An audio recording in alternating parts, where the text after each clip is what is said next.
આપણી ભારતીય સંસ્કૃતિ, આપણી પરંપરા, આપણું કલ્ચર, આપણું ટ્રેડિશન, એના પ્રત્યે આદર, એના પ્રત્યે પ્રેમ અને એનું અનુસરણ એ દરેક પરિવારમાં જે વડીલો છે એની જવાબદારીમાં આવે છે કે પરિવારના દરેક સભ્યોને એનાથી અવગત કરવામાં આવે, એમાંથી પ્રેરણા લેવામાં આવે અને માર્ગે ચાલવા માટેની સપોર્ટ સિસ્ટમ ઘરમાં ઊભી થાય.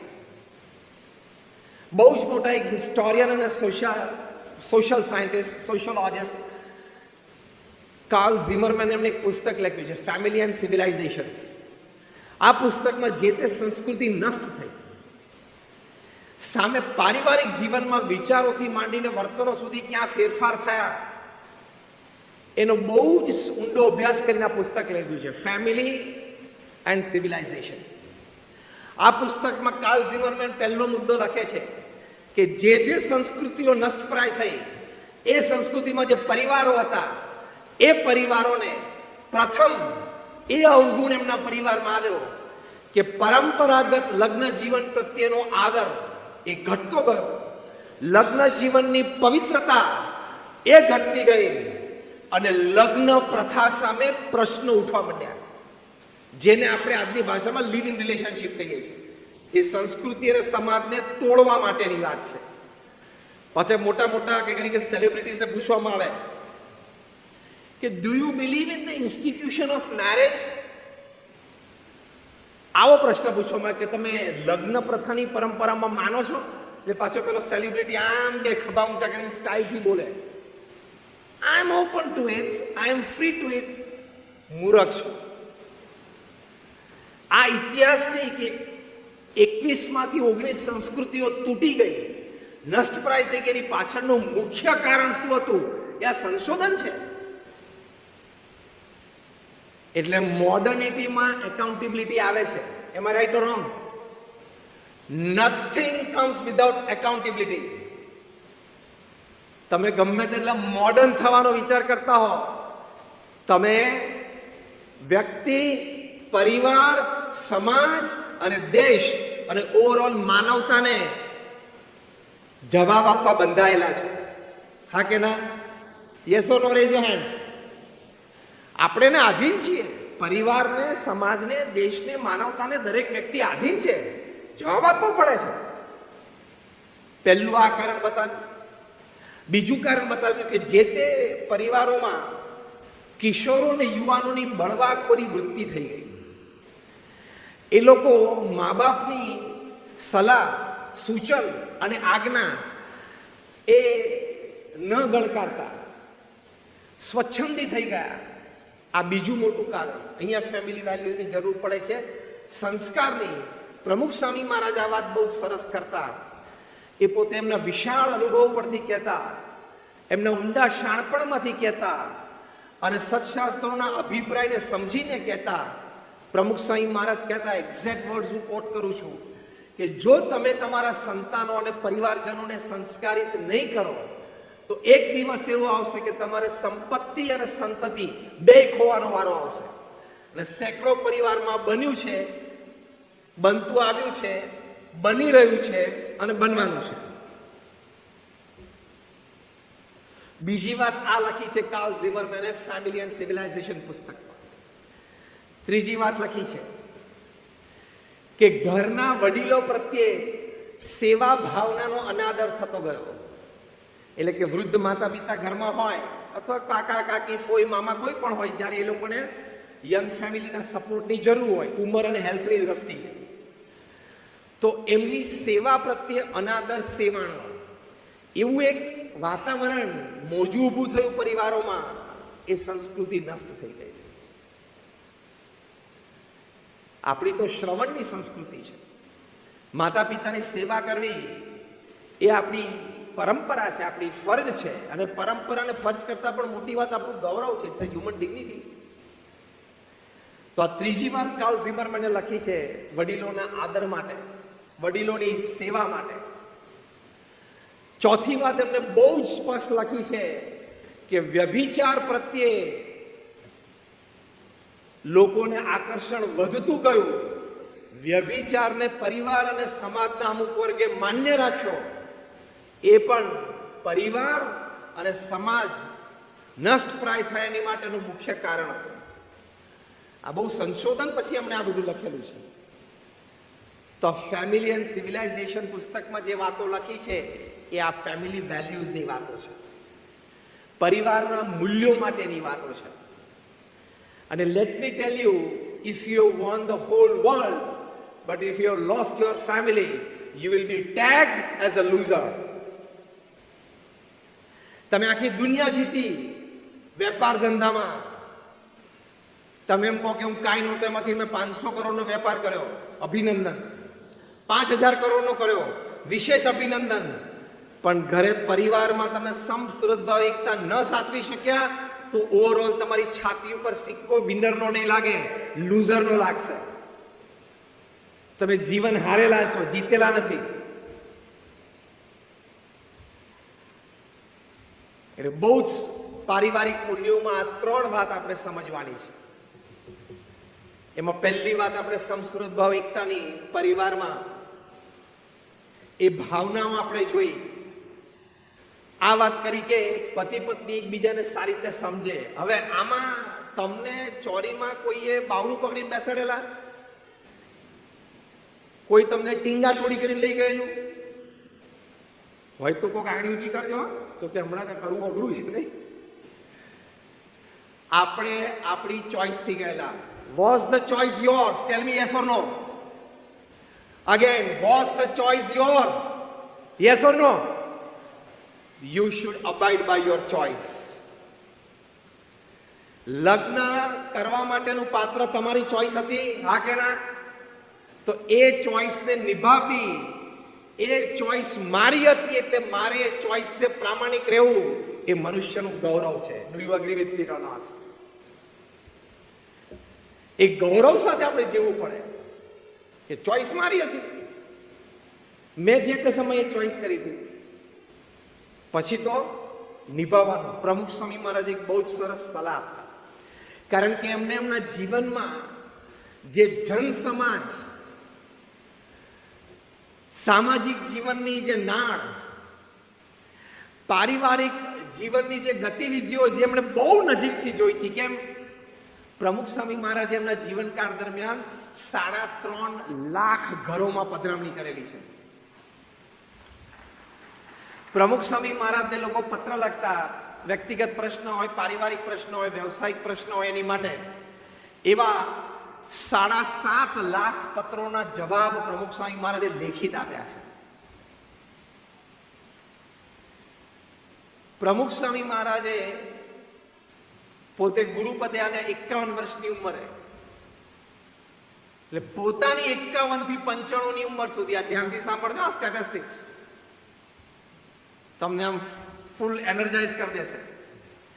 પોતાની ઉંમર 51 થી 95 સુધીમાં એ 45 વર્ષમાં પ્રમુખ સ્વામી મહારાજે 1300 સમાજ સેવા સંસ્થા એકલા હાથે બાંધી. One man show.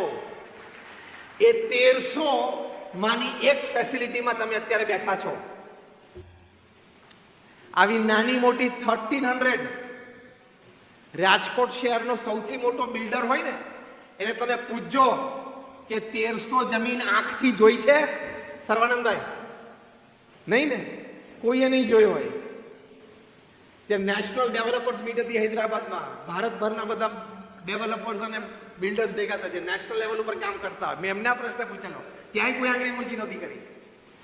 1300, એ તમે અહીંથી મુંબઈ બાય રોડ જતા હોય ને, રોડ ઉપરથી એમ નજર ફેરવીને ખેતર જોયા હોય નહીં રહેવાના.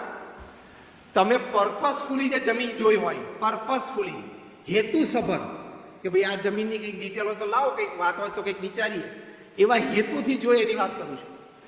પ્રમુખ સ્વામી મહારાજે 1300 જમીન ઉપર 1300 પ્રોજેક્ટ પૂરા કર્યા.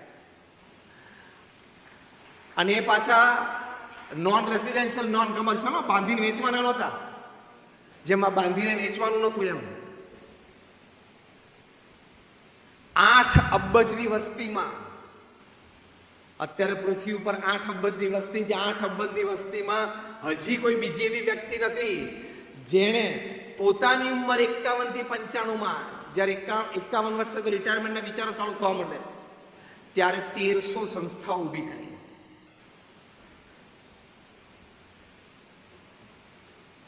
2016માં મહંત સ્વામી મહારાજ 82 વર્ષની ઉંમરે ગુરુપદે આવે. આ બે ઇતિહાસ હું તમને 2-3 મિનિટમાં એટલા માટે કહું છું કે કઈ કક્ષાના અનુભવ પરથી આ મહાપુરુષોએ આપણને પારિવારિક મૂલ્યોની શીખ આપી છે. કારણ કે વ્યક્તિના શબ્દની કિંમત એ વ્યક્તિના જીવન પરથી નક્કી થાય. કોઈ પણ બેટ્સમેન આઉટ થાય ને એટલે પાનના ગલ્લે પણ ઘણી ચર્ચાઓ થતી હોય છે, પણ એક દિવસે બીજા દિવસે કોઈના નામથી છાપામાં છપાય નહીં. અને સુનિલ ગવાસ્કર કે રવિ શાસ્ત્રી એક કોમેન્ટ આપે ને એટલે ટાઈમ્સના ટાઇટલ પેજ ઉપર આવે. કેમ? રમત રમેલા છે 25 વર્ષ.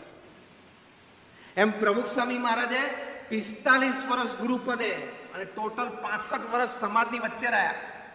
8 દાયકાઓ સમાજની વચ્ચે રહ્યા.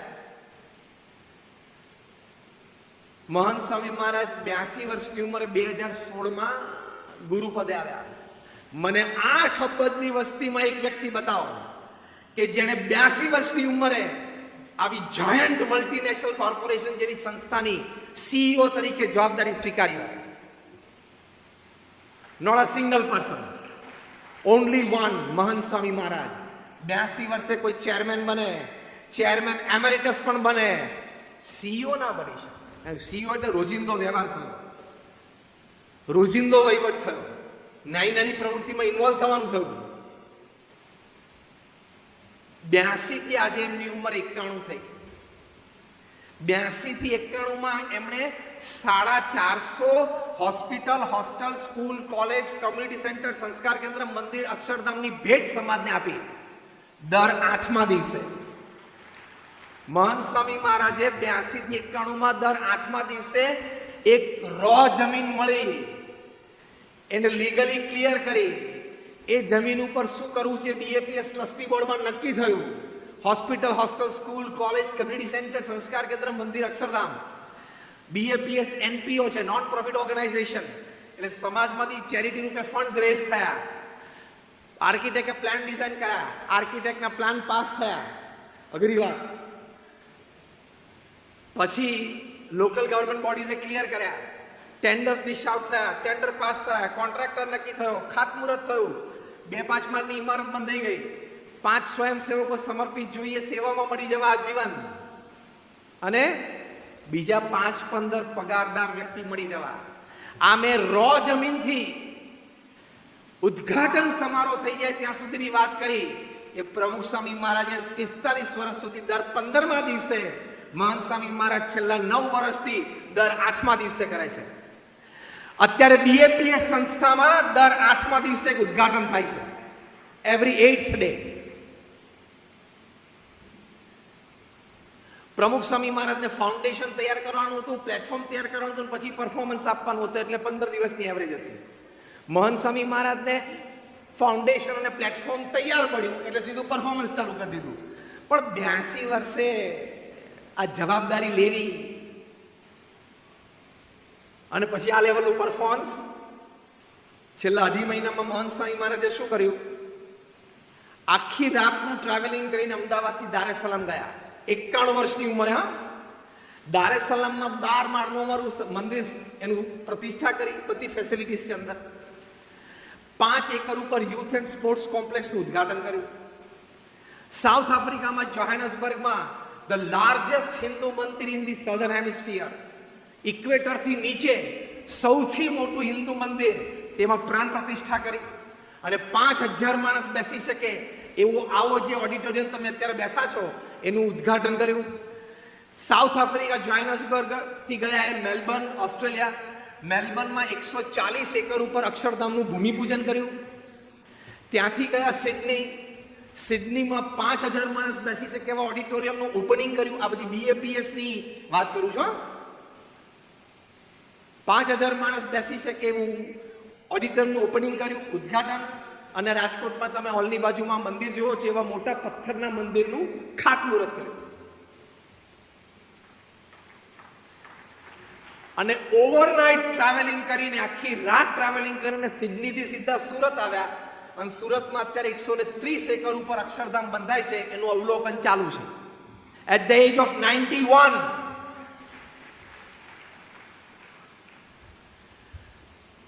જેણે સમાજને આટલું આપ્યું હોય, હું પ્રમુખ સ્વામી મહારાજ અને મહંત સ્વામી મહારાજની વાત કરું છું, સમાજની વચ્ચે આટલા રહ્યા હોય, જે આ પત્ર અને પધરામણીના સ્ટેટિસ્ટિક્સ પ્રમુખ સ્વામી મહારાજે કીધા ને એ જ મહંત સ્વામી મહારાજને પણ લાગુ પડે છે.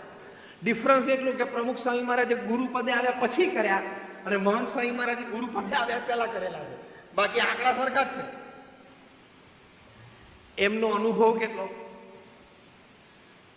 અગેન હું તમને વાત યાદ કરાવું, રોહિત શર્મા આઉટ થાય એટલે તમારી પાસે પણ સાચું કારણ હોય છે, તમે પાનના ગલ્લે ચર્ચા કરતા હોય, પણ તમારા નામ સાથે સ્ટેટમેન્ટ છપાય, જોરથી બોલો તો નહીં. અને સુનિલ ગવાસ્કર રવિ શાસ્ત્રી કોમેન્ટેટર્સ બોક્સમાં એસીમાં બેઠા બેઠા એક સ્ટેટમેન્ટ નાખે એટલે, અને જો એમાં જરા ટૂંકીને વઢીને બોલે તો પ્લેયરની કારકિર્દી ઉપર પ્રશ્ન આવી જાય.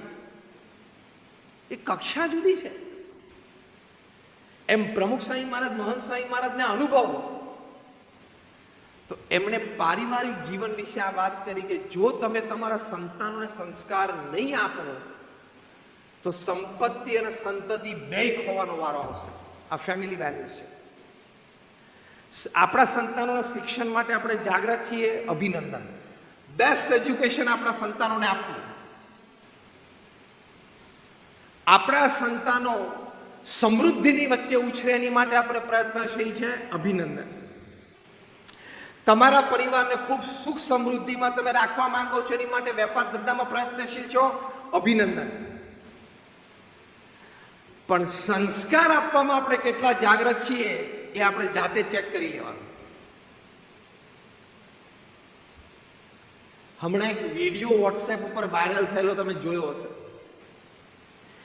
એ વિડીયોમાં એક પિતાએ એના બાળકને તેડેલો હતો. કદાચ બાળકની ઉંમર હાર્ડલી 3, 3.5, 4 વર્ષની હશે, અને સામે બાર હતો, અને બારમાં બધી બોટલ્સ પડેલી, સોફ્ટ ડ્રિંકની નહીં, હા, સમજી ગયા ને?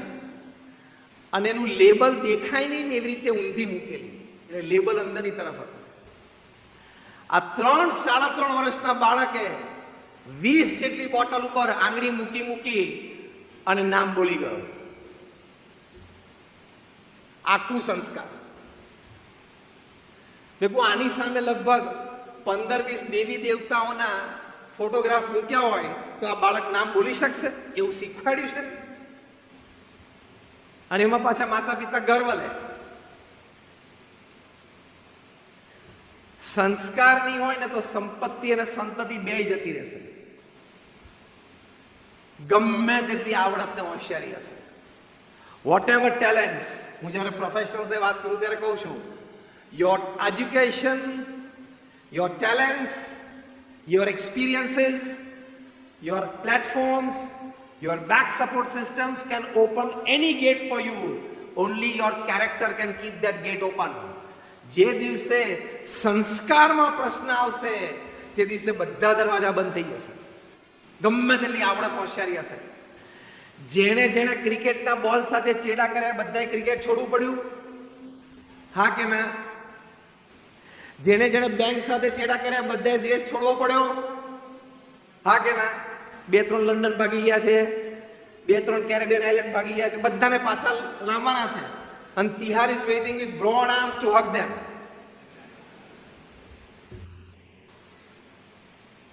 બધું હતું આવડત, હોશિયારી. એક હમણાં મેં સ્ટીવ સ્મિથનો પ્રસંગ કીધેલો. 2018ની સાલમાં Australian cricket team South Africa ગઈ. ચોથી ટેસ્ટ ચાલતી હતી, ચોથો દિવસ, ટી ટાઈમ. ઓસ્ટ્રેલિયાના કેપ્ટન સ્ટીવ સ્મિથને ખબર પડી ગઈ કે કાલે 5મા દિવસે ટી ટાઈમ સુધીમાં આપણે ટેસ્ટ હારી જશું, જે રીતે ટેસ્ટ ચાલતી હતી.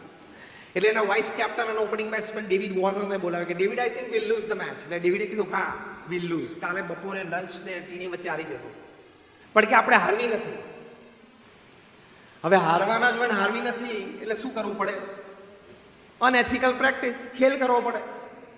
એટલે બંને જણે એક પ્લાન ડિવાઇસ કર્યો, અને પ્લાન ડિવાઇસ કરીને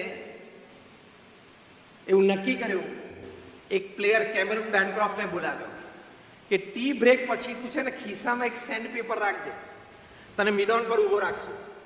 બેટ્સમેન ગમે ત્યાં ફટકો મારે, છેલ્લે બોલરને રનઅપના સ્ટાર્ટ વખતે મિડઓનનો પ્લેયર હાથમાં બોલ આપે, તારી પાસે બોલ આવે ને તારે સેન્ડ પેપર બોલ ઉપર ઘસવાનો, અને આપણે નવો બોલ લેશું. નવો બોલ ડ્યુ હતો અને તારે સીમની એક બાજુ ઘસતા રહેવાનું. એટલે 8-10 ઓવર જશે ને એટલે સીમની એક બાજુનો બોલ ડલ અને રફ થઈ જશે, બીજી બાજુનો બોલ શાઇનિંગ અને પોલિશ રહેશે.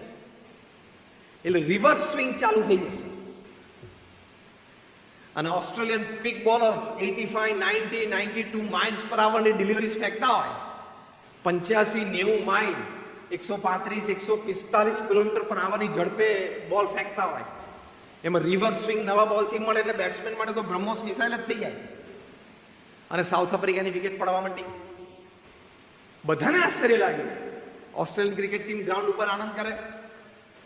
એકવાર આ ભાઈ સાહેબ જરા ઘસતા હતા સેન્ડ પેપર, બહુ ચાલાકીથી ઘસતા હતા, ખિસ્સામાંથી કાઢે ના આમ ઘસે ના આમ, જોવે આમ નીચે ના મિલે, ખભાથી પેટથી ખભા બધુંથી એનો હોય બોલનો કોઈ પણ એંગલ ઢાંકી લે. એકવાર સીસીટીવી કેમેરાએ પકડી દીધું.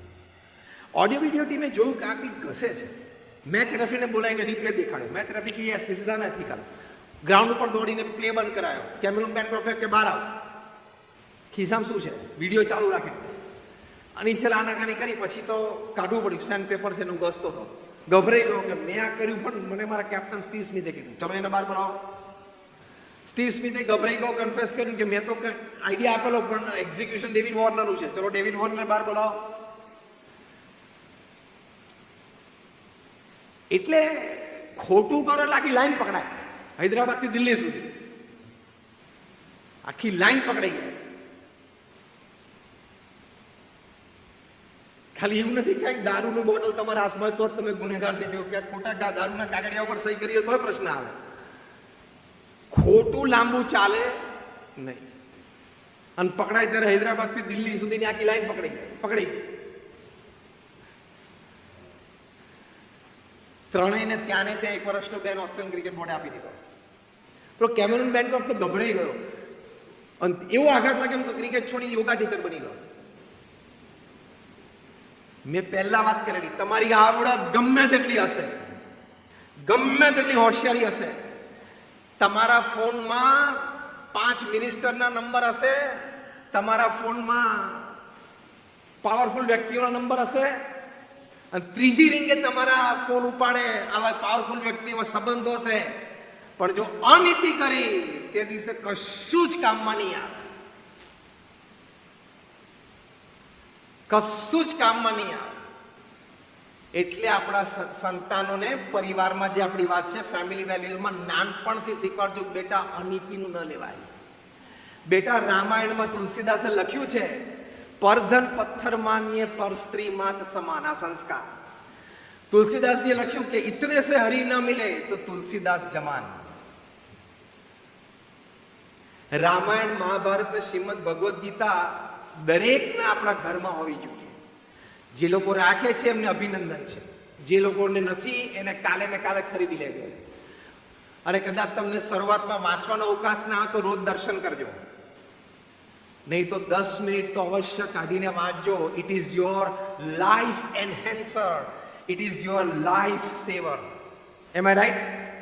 જીવનને ઉર્ધ્વ ગતિ આપે છે અને જીવન નષ્ટપ્રાય થઈ જાય એવા કારણો જીવનમાં ઊભા થતા એ બચાવે છે.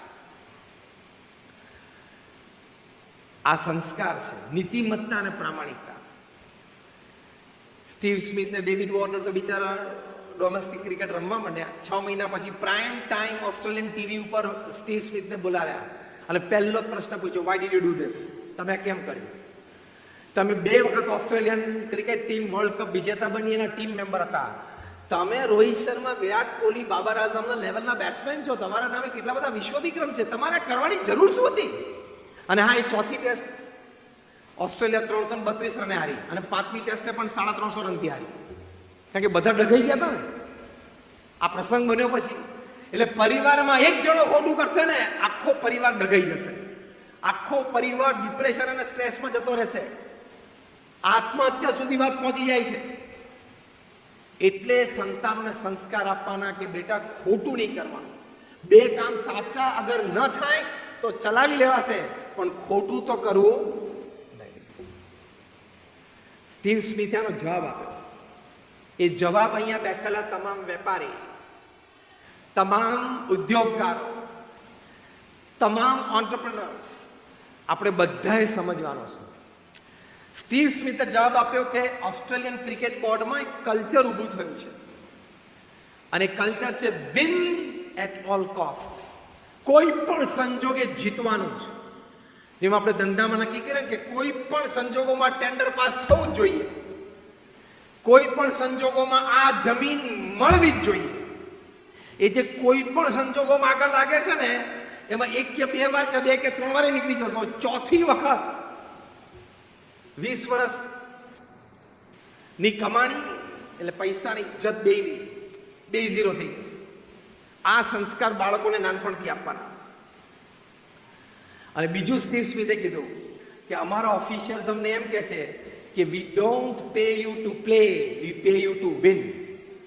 ઓફિશિયલ્સ છે બધા રમતવીરોને શું કે છે, તમને રમવાના પૈસા અમે નથી આપતા, અમે તમને જીતવાના પૈસા આપીએ છીએ. એટલે અનએથિકલ પ્રેક્ટિસીસ શરૂ થાય, ખોટું લાંબુ ચાલે નહીં. પ્રમુખ સ્વામી મહારાજ છે ને આ વાત બહુ જ સરસ એક ગામઠી દ્રષ્ટાંતથી સમજાવતા. કોઈ ઓછું ભણેલી વ્યક્તિ હોય, ન ભણેલી વ્યક્તિઓને એને સમજાઈ જાય.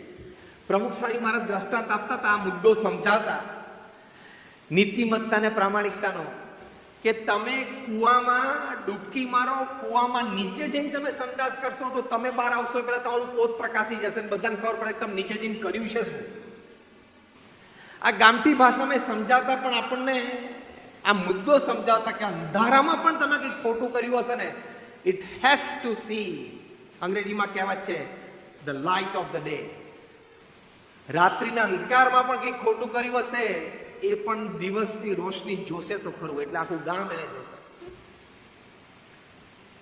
એ નીતિમત્તા અને પ્રામાણિકતા. આ બીજી મોટી ફેમિલી વેલ્યુ. પહેલી કઈ વાત કરી? સમ, સુહૃદભાવ ને એકતા, tolerance, acceptance, apologies and compromise. એ પહેલી વાત. બીજી વાત નીતિમત્તા અને પ્રામાણિકતા. એ આપણે પણ રાખવાની, વેપાર ધંધામાં, સંબંધોમાં પણ રાખવાની, આપણા સંતાનોને પણ શીખવાડવાનું.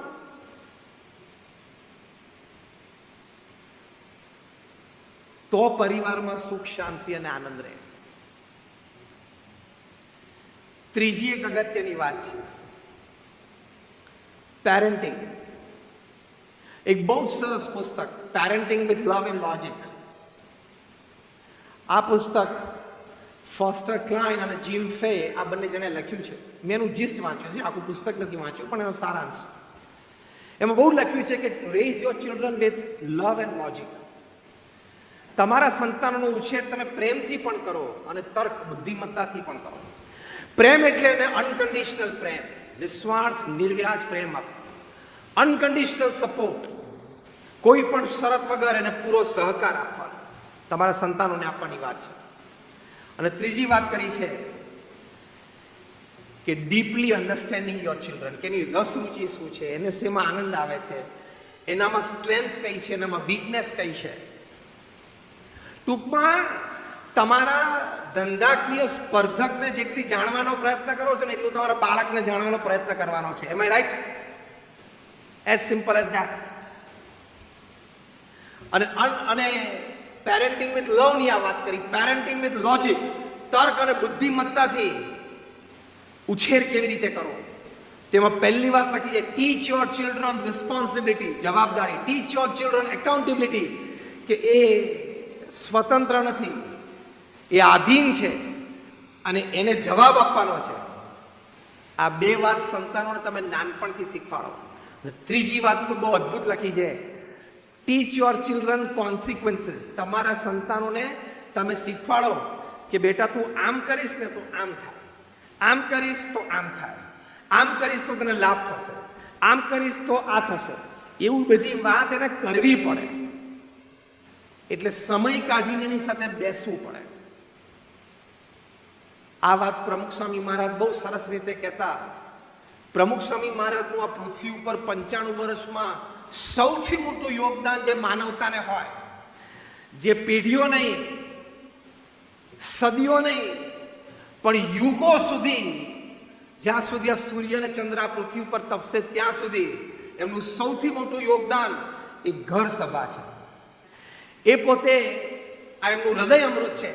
કહેતા કે પરિવારમાં રોજ, ઘર સભા એટલે પરિવારમાં અઠવાડિયે ઓછામાં ઓછું 2 વખત, જો રોજ ન થઈ શકે તો પરિવારમાં 20-30 મિનિટ માટે બધાએ સાથે બેસવું. બધાએ પોતાનો પ્રાણ પ્યારો મોબાઈલ ફોન, પ્રાણથી અધિક વાલો મોબાઈલ ફોન, એનું શું કરવું એ વખતે? બોલો, જે બોલ્યા છો ને, અમે કઈ જોવા નથી આવવાના, પણ તમે મંદિરમાં આ વાત બોલ્યા છો એટલે છાતી ઉપર હાથ રાખીને પ્રામાણિકપણે કાલથી આનું અમલીકરણ કરજો. એ વખતે મોબાઈલ ફોન બાજુમાં મૂકી દેવાનો, એટલે બાજુની રૂમમાં. નહીં તો બાજુ મૂક્યો ને તો પછી આમ નજર જાય, બાજુની રૂમમાં મૂકી દેવાનો. 20-30 મિનિટ માટે સાથે બેસવું. પ્રથમ 5 મિનિટ તમને જે પણ ભગવાનના સ્વરૂપમાં શ્રદ્ધા હોય, તમારા કુળદેવી હોય, એમનું નામ સ્મરણ અને પ્રાર્થના કરાવો, જેથી પરિવારમાં શ્રદ્ધા અને ભક્તિ વધે. બીજી 10 મિનિટ આપણા રામાયણ, મહાભારત, શ્રીમદ ભાગવત, શ્રીમદ ભગવદ્ ગીતા જેવા મહાન ગ્રંથો, જેનાથી આપણા જીવનનું ઘડતર થાય, આપણા ચારિત્રનું ઘડતર થાય, આપણી માનસિકતા પરિપક્વ બને, આપણો ઢાળો આધ્યાત્મિક બને, આપણું વ્યક્તિગત, પારિવારિક, સામાજિક જીવન પવિત્ર બને, એવા અમૃત ગ્રંથો એનું 10 મિનિટ સુધી વાંચન કરો. તમે પ્રમુખ સ્વામી મહારાજના જીવન ચરિત્રનું પણ વાંચન કરી શકો છો. પછી 5 મિનિટ પરિવારજનોએ ચર્ચા કરી, કોને કઈ વાત ગમી ને કઈ વાત સારી લાગી. પછી છેલ્લે આપણા ઈષ્ટદેવ એમની આરતી ઉતારી અને બધાએ છૂટા પડવું. પ્રમુખ સ્વામી મહારાજ આને ઘર સભા કહેતા, અને પોતે પૂર્ણ આત્મવિશ્વાસથી, અને બીએપીએસ સંસ્થામાં લાખો પરિવાર આ ઘર સભા કરે છે, એ અનુભવ પરથી એક વાક્ય બોલતા, એ પણ એમને શબ્દશઃ કોટ કરું છું. પ્રમુખ સ્વામી મહારાજ કહેતા કે ઘર સભાથી વિશ્વ શાંતિ થશે. દરેક ઘરમાં ઘર સભા થાય તો દરેક પરિવારમાં શાંતિ થાય. પરિવારમાં એટલે સમાજમાં, સમાજમાં એટલે દેશમાં, અને દેશમાં એટલે વિશ્વમાં.